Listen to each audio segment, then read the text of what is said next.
அன்புள்ள பத்திரிகை துறை நண்பர்களுக்கும் ஒட்டுமொத்த தமிழ் சினிமாவை காலையிலிருந்து மாலை வரை தினந்தோறும் நீங்கள் தான் படப்பிடிப்பு பிடிக்கிறீங்க.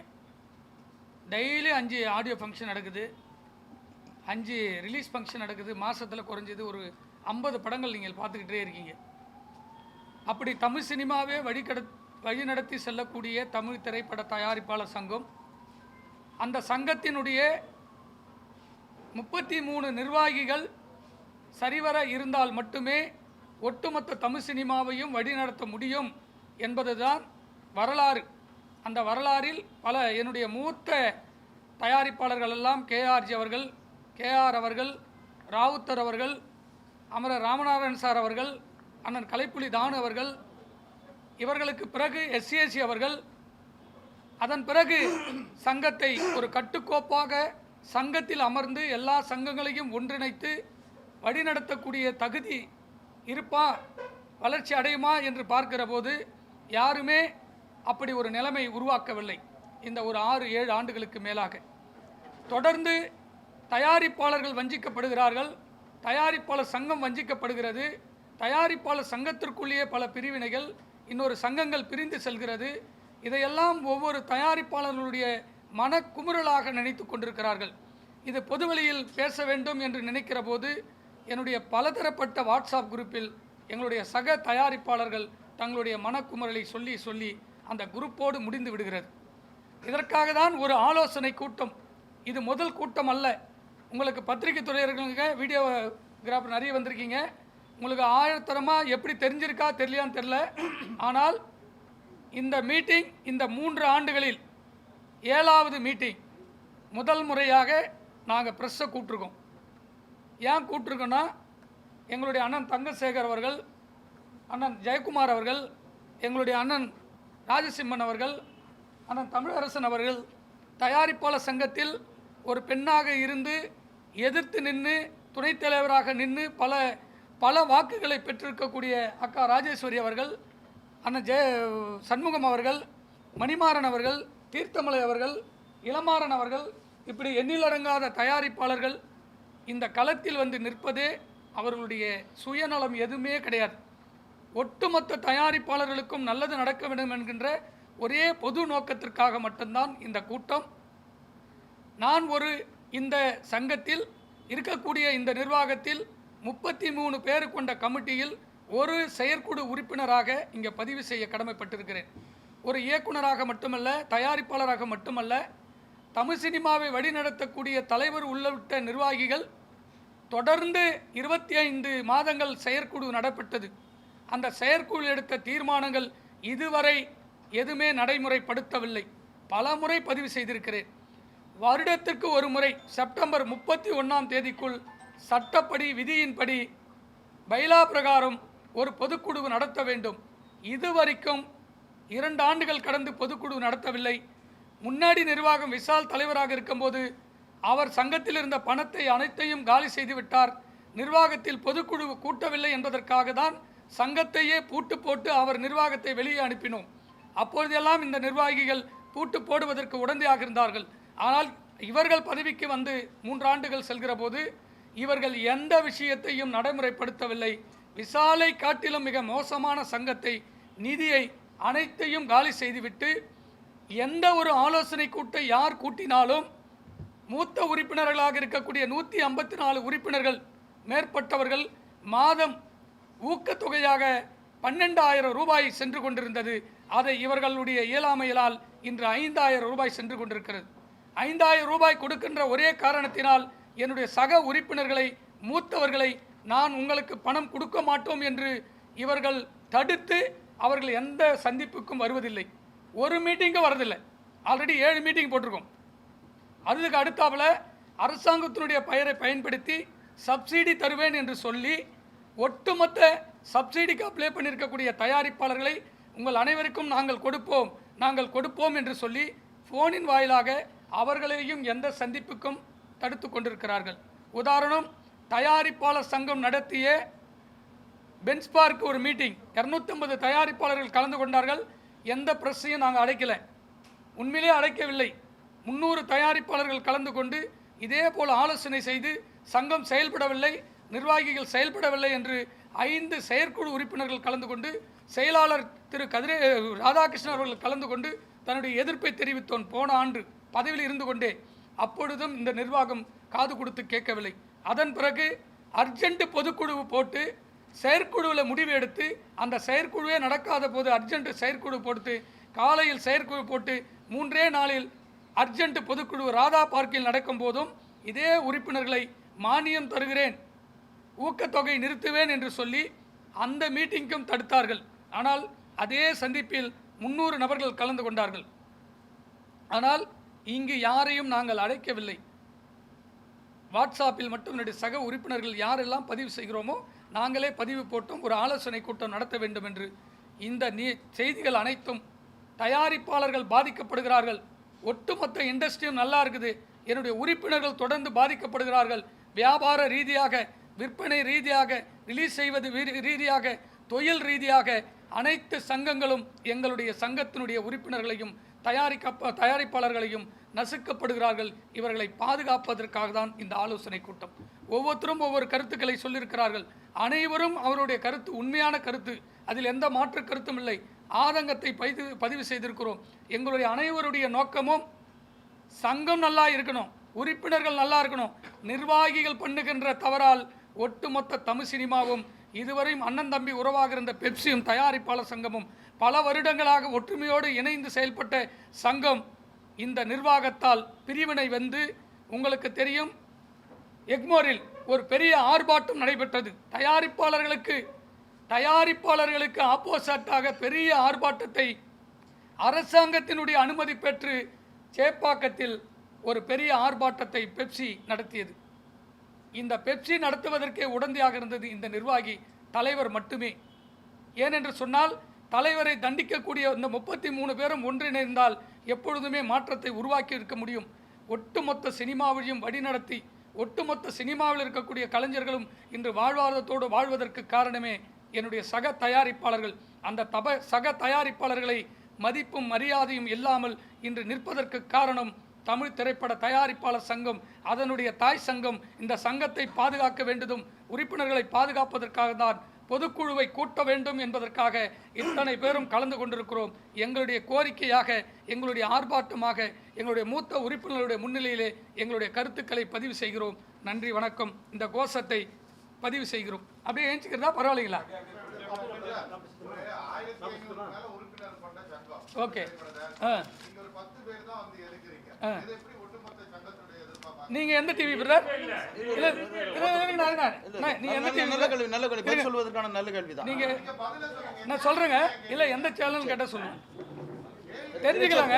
நான் பதில் சொல்றேன். அங்க ப்ளீஸ் இரு பிரதர். இல்ல நல்ல கேள்வி அவர் கேட்டுக்காரு. திட்டமலா சொல்லுங்க, நீங்க சொல்லுங்க.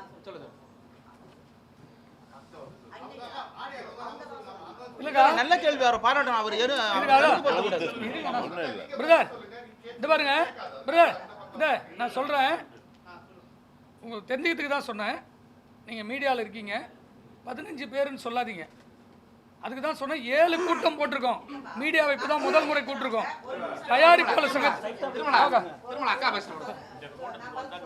அவர் கேட்குற கேள்வி பதில் சொல்கிறோம். கேட்குறா பதில் சொல்லணும்.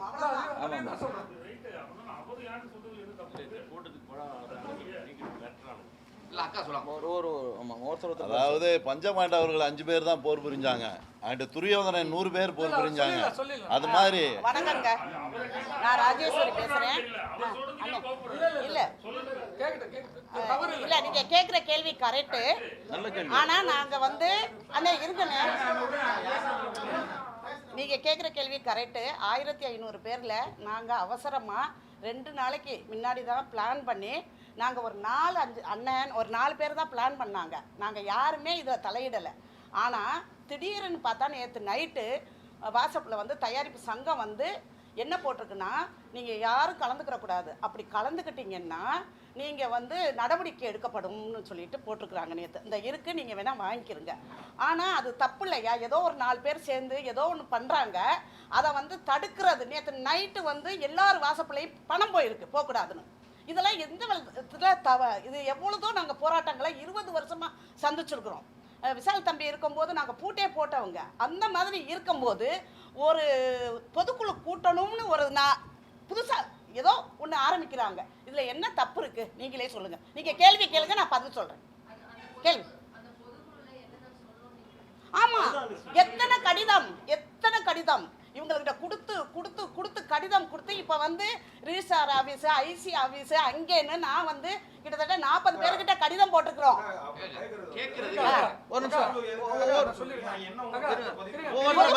நிறைய இருக்குது. 100வது நாள் ஃபங்க்ஷன் பண்ணாங்க கலைஞர், நிறைய இருக்கு கணக்கு வழக்கு, நிறைய காசுகள் போயிட்டு இருக்குது எல்லாமே. ஒரு நிமிஷம் இருக்கு. வேற என்னம்மா சொல்லுங்கம்மா.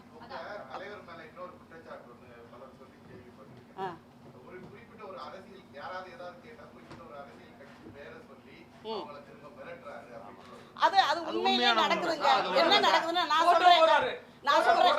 ஒரு நிமிஷம் இருங்கப்பா. இல்ல ஒரு நிமிஷம் இருங்க. நானே அது அனுபவிச்சிருக்கிறேன். இப்ப என்னுடைய கணவர் வந்து ஃபிலிம் இன்ஸ்டியூட்ல லெக்சரா இருக்கிறார் கிட்டத்தட்ட 31 வருஷமா. அவருக்கு ஃபைல் போட்டு ரெடி ஆயிடுச்சு. அதை தடுக்கி இருக்கிறாங்க. அப்ப நான் வந்து தலைவரை போய் பார்க்கறதுக்கு நான் முயற்சி பண்றேன், சின்னவரை பார்க்கறதுக்கு முயற்சி பண்றேன். என்னைய தடுக்கிட்டாரு. தலைவர் தான் தடுக்குனது. அது போடவே கூடாதுன்னு பண்ணிட்டாரு. இப்போ கோர்ட்டில் இருக்குது. இப்போ 26ஆம் தேதியே இன்னும் வருது. இதெல்லாம் என்னன்னு சொல்றீங்க? ஒவ்வொரு தயாரிப்பாளர்களையும் அச்சப்படுத்துறாரு. ஏன்னா இவர் என்ன பண்ணிட்டாரு, தலைவரை பற்றி நான் பேச இங்கே வரல, தயவு செய்து. அவர் என்னுடைய நட்பாக தான் இருக்கிறாரு. தலைவரை பற்றி ஆனால் சங்கத்தை பாருங்க. இப்போ பாருங்க, உங்களுக்கு எல்லாருக்குமே தெரியும் என்ன நடந்துச்சுனாக்கா, பெப்சியோட 1-1 யாரா எங்களுடைய சங்கம் வந்து தமிழ் திரைப்பட சங்கம் வந்து ஐயா எம்ஜிஆர் கருணாநிதி ஐயாவும் சேம்பர்லேருந்து பிரித்து கொண்டுகிட்டு வந்து எங்களை அது ஆரம்பித்து வச்சது இந்த சங்கம். அவங்க 2 பேரை விட யாராச்சும் பெரியவங்களா? அப்போ 1-1 சேம்பரில் இருந்ததை எடுத்துக்கிட்டு வந்து எங்களுக்கு ஆரம்பித்து வச்சாங்க. அந்த 1-1 வந்து இப்போ பெப்சியை உடச்சி இன்னொரு சங்கம் ஆரம்பித்து இதெல்லாம் தேவையா? இது எங்களையெல்லாம் கூப்பிடணுமா இல்லையா? 1500 பேரை கூப்பிட்டு இதெல்லாம் கேட்கணுமா இல்லையா? நாங்கள் இந்த மாதிரி ஆரம்பிக்க போகிறோம். பெப்சி 1-1 வந்து நாங்கள் வந்து நடப்பு, அது என்ன சங்கம், நடப்பு சங்கமா, அதுக்கு நாங்கள் தூக்கி கொடுக்குறோம் அப்படின்னு ஒரு வார்த்தை எங்களையெல்லாம் கேட்கலாமா? கேட்கக்கூடாதாங்க. நாங்களாம் போராடி இருக்கோங்க அந்த சங்கத்துக்காக. எவ்வளோதோ போராடி இருக்கோம். நிறைய பேர் ஜெயிலுக்கு போயிருக்கிறாங்க, நிறைய பேர் எவ்வளோதோ பண்ணியிருக்கிறாங்க. எங்க காது கொடுத்து கூட கேட்கலைன்னா என்னங்க பண்ணுறது? இப்போ நாங்கள் சொல்கிற குறைய வந்து ஐயா முதலமைச்சர்கிட்ட போய் நாங்கள் சொல்லணும். அதுக்கு தடுத்தா நாங்க என்னங்க பண்றது? எங்க படிப்பு செலவு இல்ல, ஆஸ்பத்திரி செலவு இல்ல, சங்கத்துல இப்ப மெம்பர்ஷிப்பே வரல. நடப்பு சங்கத்துக்கு போறாங்க 1-1 தூக்கி கொடுத்ததுல இருந்து. ஏங்க எங்களுக்கு 1-1 வேணுங்க. எப்படிங்க கொடுப்பாங்க அவங்க? எங்களுக்கு பதில் சொல்லுங்க. நீங்க கேளுங்க, நான் பதில் சொல்றேன். இல்லங்க அமைச்சர் ஆமா, அதுக்குள்ள கோர்ட்டுக்கு இவங்களே தயாரிப்பாளரே என்ன பண்ணிருக்காங்க, கோர்ட்ல கொண்டு போட்டு இப்ப கோர்ட்ல இது போட்டிருக்காங்க. ஒரு ஐயாவை சர்ஜையாவை போட்டு போட்டிருக்காங்க. இல்ல பண்ணல. இப்ப வந்து கோர்ட்ல இருக்குது. அவங்க அமைச்சர் என்ன சொல்லிட்டாரா, இப்ப கோர்ட்ல போட்டதுனால நாங்க வந்து தலையிட முடியாது, கோர்ட்ல நீங்க பாத்துக்கிறீங்க அப்படின்னு சொல்லிட்டாரா? கோர்ட்லயா? அதுல என்னன்னாக்கா அது என்னன்னு நீங்க தயாரிப்பு சங்கத்துல தான் கேட்கணும். விளக்கமா சொல்லிடுறேன். ரொம்ப சுருக்கமா சொல்லுங்க. தயாரிப்பாளர் சங்கத்துல 10 பேருன்னு கேட்டீங்கல்ல, இது 10 பேருக்கான கூட்டம் அல்ல. பிரஸ் சந்திரிச்சு எல்லாரும் பயந்த காலகட்டத்தில் இத்தனை பேர் வந்திருக்காங்கன்னா தைரியமா களத்தில் வந்திருக்காங்க.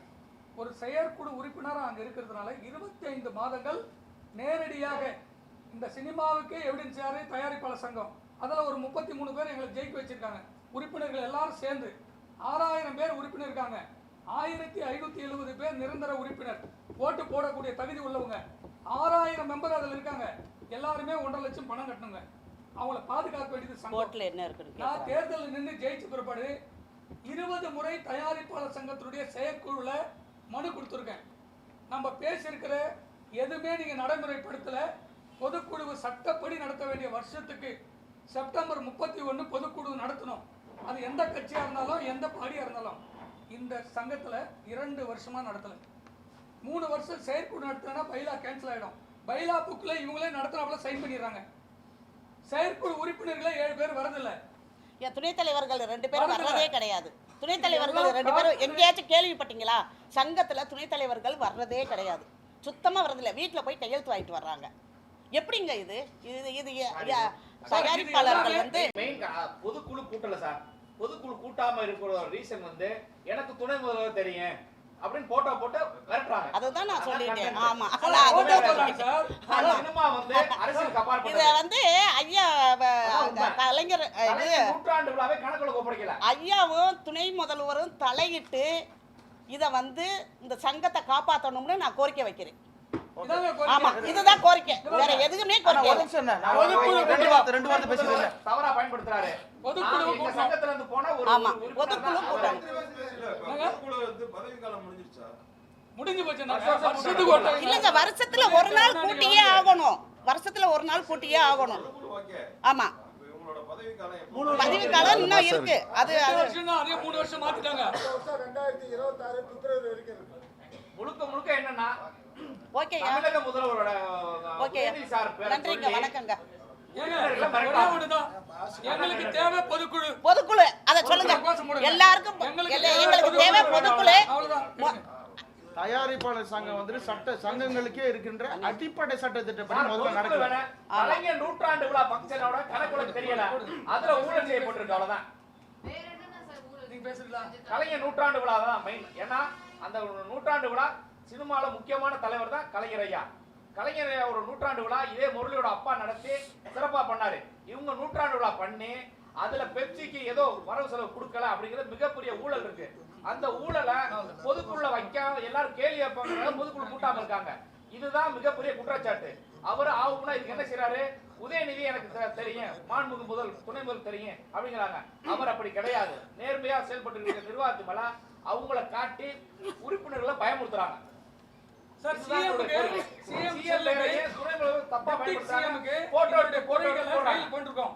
பிரதமருக்கு போட்டிருக்கேன், டெப்டி சிஎம் போட்டிருக்கேன், முதல்வருக்கு போட்டிருக்கேன், சட்டத்துறை பதிவுக்கு போட்டிருக்கேன். வருஷம் கொடுக்கக்கூடிய சங்கத்தில் நடக்கக்கூடிய வரவு செலவு கணக்கை சட்டத்துறை பதிவேற்றத்தில் பண்ணணும். பதிவுத்துறையும் அவங்களுக்கு சப்போர்ட் பண்ணுது. கேட்டா டிஎம்கேன்னு பேரை பயன்படுத்துறாரு. நூற்றுக்கணக்கான போலி உறுப்பினர்கள் தயாரிப்பாளர்களை வச்சு அவங்க அதிகாரத்தில் அடிக்கடி ஜெயிக்கிறாங்க. இதுதாங்க எங்களுக்கு மெயினா. அதாவது சரியான செயல்பாட்டு உள்ளவங்க யாருமே இல்லை. ஒரே ஒரு கோரிக்கை போடுங்க, மைக்கில் போடுங்க, மைக்கில் பேசுங்க, ஆன்லைன் பேசுங்க.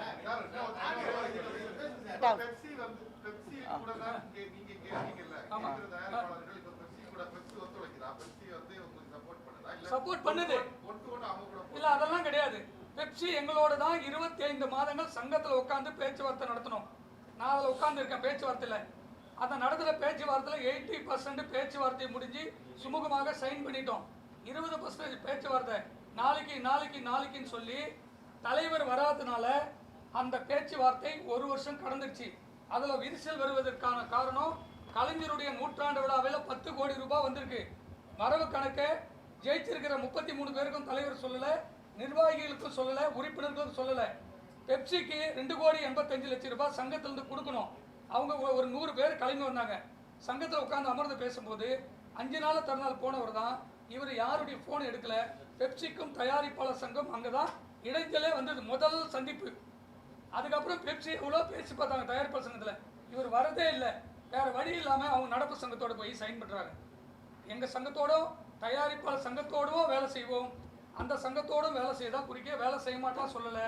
இந்த கேப்பில் தான் தயாரிப்பாளர் சங்கத்தினுடைய உறுப்பினரையே கேட்காம, உறுப்பினர்கிட்ட ஆலோசிக்காம நீதிமன்றத்தில் தயாரிப்பாளர் சங்கத்தில் ஒரு கேஸ் போடுறாங்க.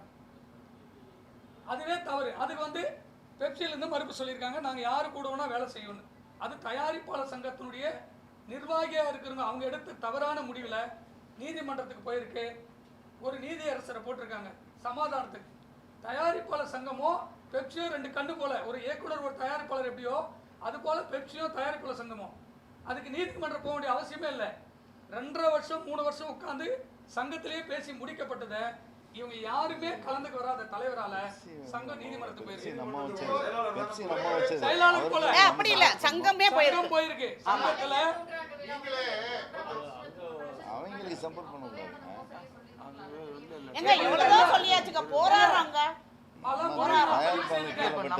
தயாரிப்பு சங்கத்துல தானே இதை சொல்ல முடியும். இல்ல தண்ணியில சொல்லியிருக்கேன், லைவ்ல புதிய தலைமுறையில சொல்லியிருக்கேன், 8 நியூஸ்ல சொல்லியிருக்கேன், குமுதத்துல சொல்லியிருக்கேன், இன்டர்வியூ கொடுத்துருக்கோம், லட்சக்கணக்கு போட்டிருக்கேன். முதலமைச்சர்கிட்ட 3 மெயில் இல்ல. பெப்சி மாதிரி இன்னொரு அமைப்பு தயாரிப்பாளர் சங்கத்திலிருந்து உருவாக்குறதா சொன்னாங்க. உருவாக்கி அதற்கான பணிகள் எல்லாம் நடந்துகிட்டு இருக்கு. சார் அது கூட பிரிவினை தான் சார். ஒரு பைலாவே இல்லாம எங்க சங்கத்துல இருக்க உறுப்பினரையே அவங்கள 5 பேரை அழகத்தமிழ்மணியன கமலக்கண்ணன் எல்லாம் ஈசி மெம்பர் அவங்கள பலிகேடா அவங்கள ஒரு சங்கத்தை உருவாக்குறவளை உருவாக்கி அவங்களுக்கும் ஒரு கெட்ட பேர் உருவாக்குனது இதே தலைவர். இல்லங்க நான் என்ன கேக்குறேன், அது இருக்கா? அவங்க ஏதாவது இருக்கு இருக்கு இப்ப இருக்கு ஆரம்பிச்சாங்க ஒரு மாசம் இருக்கு. நல்லா போச்சு. இல்ல இருக்கு. நல்லா போச்சு இல்ல, அதுதான் போச்சு நல்லா போச்சு கிடையாது, போச்சு இப்ப வந்து அவ்வளவுதான். எங்க அமைச்சர் போச்சுன்னு தெரியல. ஐயா அமைச்சர் தலைமையில மீட்டிங் நடக்குது சரியாங்க. இப்ப எங்க தயாரிப்பாளர்கள் வாங்கன்னு லெட்டர் இருக்குது. அந்த பக்கம் பெப்சி வாங்கன்னு லெட்டர் இருக்குது. பெப்சில இருந்து எல்லாரும் போயிருக்கிறாங்க. எங்க தயாரிப்பாளர்கள் சங்கத்துல இருந்து 4 பேர் பார்த்தா அந்த சங்கத்துல இருந்து கூட்டிட்டு போய் உட்கார வச்சிருக்காங்க. எப்படிங்க அது சார் அது எப்படி அது முழுக்க அரசியலுங்க. அரசியலுங்க. அவங்க வாழணுங்க, அவங்க 3 பேர் வாழணுங்க, மத்தவங்க எல்லாரையும் சாவடிக்கணும். முரளி ராமநாதன், இவர் ராதாகிருஷ்ணன், இவர் கதிரேசன் அண்ணன், அவருடைய பிரச்சனைக்கு தான் இது வந்து வெடிச்சது. என்ன சொந்த பிரச்சனைங்க, அவங்கவுங்க சொந்த பிரச்சனையை வச்சுக்கிட்டு அவங்க சொந்த இவங்க 3 பேர் தாங்க. அவங்களுக்கு என்னாச்சுன்னா இல்ல மெயினா நான் வந்ததெல்லாம் வந்து போலி தயாரிப்பாளர்களா காலி பண்ணணுங்க. அதுதாங்க என் மெயின். நான் தனிப்பட்ட கருத்துங்க எனது. நான் அந்த கூட்டத்துக்கு வந்தது அதாங்க மெயின், வேற எதுவும் கிடையாது. போலி தயாரிப்பாளர்களை வச்சு அதிகாரம் அடிக்கடி அதிகாரத்துக்கு வர்றான். போலி தயாரிப்பாளர் 200 பேர் இருக்கான். அந்த 200 பேர் ஓட்டு போடுறதுனால தான் அவன் அதிகாரத்துக்கே வர்றான். அந்த தயாரிப்பாளர் நீக்கலாம் எவனும் அதிகாரத்துக்கு வர முடியாது. ஒரு நிமிஷம் ஓகேங்க முடிச்சுக்கலாம். கோஷமா சொல்லிடுறேன். கூட்டு கூட்டு பொதுக்குழுவை கூட்டு கூட்டு கூட்டு பொதுக்குழுவை கூட்டு கூட்டு கூட்டு பொதுக்குழுவை கூட்டு. காப்பாத்து காப்பாத்து தயாரிப்பு சங்கத்தை காப்பாற்று. காப்பாத்து காப்பாத்து தயாரிப்பு சங்கத்தை காப்பாற்று. தூங்காதே தூங்காதே நிர்வாகிகளை தூங்காதே. காப்பாத்து காப்பாத்து தயாரிப்பு சங்கத்தை காப்பாற்று.